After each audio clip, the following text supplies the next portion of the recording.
Cerchi idee per creare un porta Kleenex decorato? Ciao, io sono Letizia e nel tutorial di oggi ti mostro come realizzare con le tue mani un bellissimo porta Kleenex riutilizzando dei vecchi jeans e una scatola di Tetra Pak. Tu poi chiaramente potrai utilizzare una scatola di scarpe o quello che preferisci. Se ti piacciono tutorial come questo, ti consiglio di iscriverti adesso al mio canale cliccando su iscriviti e sulla campanella per non perderti nessuno dei prossimi video. Oggi saluto Maria Esposito e Mariana Bruschi. Se vuoi essere salutato anche tu, lasciami la tua richiesta con un commento sotto a questo video. Ora passiamo al tutorial. Continua a guardare.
Se ti piacciono tutorial come questo, ti ricordo che puoi iscriverti adesso al mio canale cliccando su iscriviti e sulla campanella per non perderti nessuno dei prossimi video. Tu hai mai realizzato un porta Kleenex fai da te?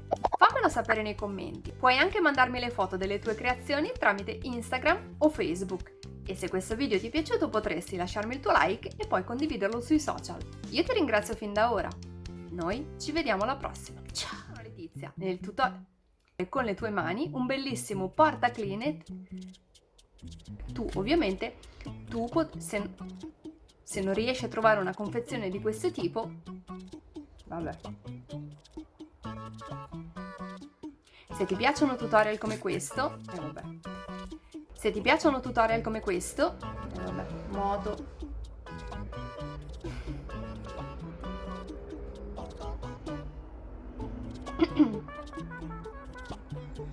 tutti adesso stanno passando.